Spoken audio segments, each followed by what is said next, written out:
Welcome to The Explainer. Today, we're diving into something really fascinating: the emotional life cycle of overcoming adversity. We're going to synthesize centuries of thought, pulling from modern sports psychology all the way back to 16th century theology and Victorian poetry, just to map out the true anatomy of mental fortitude. We constantly hear these incredible against-all-odds comeback stories. Take J.K. Rowling, for instance. She famously said, "Rock bottom became the solid foundation on which I rebuilt my life." It's an absolutely beautiful sentiment, right? But it really begs a deeper inquiry. How does that actually happen in practice? How do you literally take the absolute worst moments of your life and forge them into a foundation? And that brings us to the core question driving our explainer today. What does it actually take to turn your darkest moments into your greatest strengths? It's not magic, I promise. It's a psychological process, and we can break it down into a tangible journey. Let's kick things off with Phase 1, confronting your limits. We begin our journey at the exact point where we all eventually arrive, hitting the wall. When we feel totally stuck, it's so easy to just believe we've run out of talent or energy or luck. But mental skills coach Chris Mansekin points out something really fascinating in our sources. He notes that when we hit a wall, we've usually just hit a perceived limit. It's really just a mental plateau. The truth is, we can almost always last just a little bit longer than the pain, the boredom, or the discomfort we're feeling in that moment.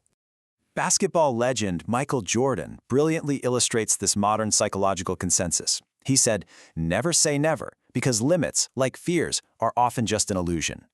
So the very first step in building real resilience is recognizing that the lines we draw for ourselves, they're usually entirely imaginary.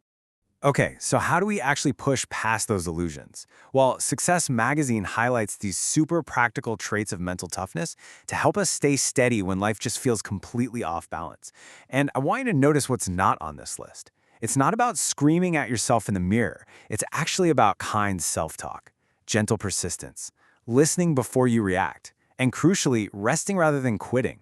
True mental strength doesn't panic under pressure. It just regroups. Now we move into Phase 2, the dark night. So, what happens when the adversity is so severe that it fundamentally transforms who we are? Well, we enter the crucible. To really grasp this phase, we can look at the concept of the phoenix. It's that mythical bird that literally burns itself to ashes before being born again. It's a profound metaphor reminding us that sometimes we absolutely have to burn away our old habits, our egos, and our expectations, simply because they just don't serve a purpose anymore. And look, this burning, it is not a clean or pretty process. As author Kalen Dion has noted, it's an agonizing surgery of the spirit. You are actively getting rid of the pieces holding you back. Or, as Cassandra Clare puts it, temper us in fire and we grow stronger. When we suffer, we survive. This exact concept was actually codified way back by the 16th century mystic John of the Cross. He explained that when we start any spiritual or growth journey, we experience this easy spiritual sweetness, right? It kind of fills us with pride. But to achieve any true depth, we're eventually forced into what he called passive purgation, or the dark night of the soul. This suffering isn't a punishment. It's the essential fire stripping away our hidden flaws. Which leads us to Phase 3, rising from the ashes. So how do we rise from those ashes and reclaim our personal agency? We actually find a perfect blueprint for this embodied in Victorian Stoicism, specifically through the poem Invictus. And by the way, Invictus is a Latin term that roughly translates to unconquered. The backstory of this poem is just staggering. It was written in 1875 by a young man named William Ernest Henley. He was recovering in an Edinburgh infirmary from severe tuberculosis that had already claimed one of his legs below the knee. While he was enduring multiple, agonizing surgeries on his remaining foot under the care of Joseph Lister, Henley wrote these verses. He used poetry as a literal shield to ensure that his physical deterioration would not conquer his mind. The crucial point is perfectly captured in the poem's legendary final lines. Enduring the crucible of the dark night ultimately forges a soul that just cannot be broken. When Henley writes, "I am the master of my fate, I am the captain of my soul," he is declaring, point blank, that external circumstances do not dictate his inner reality. And this mindset is incredibly potent. Its echoes have shaped modern history. Winston Churchill actually paraphrased it to rally a nation during World War II. Nelson Mandela recited it to maintain his self-mastery during decades of unjust imprisonment on Robben Island. And today, It's the foundation for the Invictus Games, inspiring wounded veterans.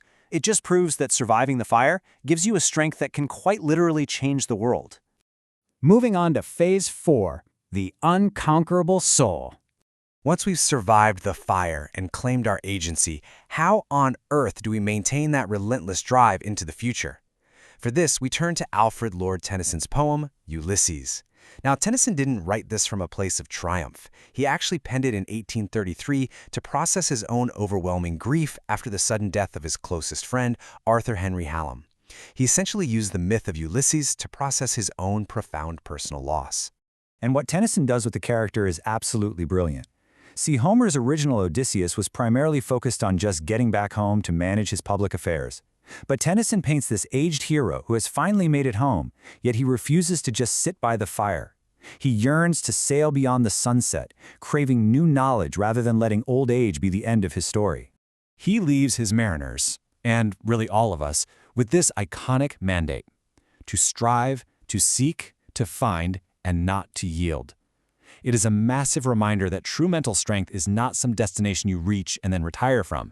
It is an active, endless quest that defies your age, your environment, and your past traumas. Which brings us to Phase 5, the will to strive. Stepping back, we can finally see the entire architecture of resilience. It becomes so clear that overcoming adversity isn't just about passively bouncing back. No, it's a deliberate psychological journey. It's about recognizing that your limits are often just illusions, braving the agonizing fire of the dark night, taking agency over your own fate, and then relentlessly pushing your boundaries forward. Which brings us right back to your own journey. As you reflect on the crucible of the Phoenix, the stoicism of Invictus, and the endless drive of Ulysses, I want you to ask yourself, what boundaries do you need to push past today? What limits are holding you back right now that are merely illusions just waiting to be crossed? We are all the captains of our souls. The only question is, where are you going to steer the ship next? Thanks for joining me on this explainer.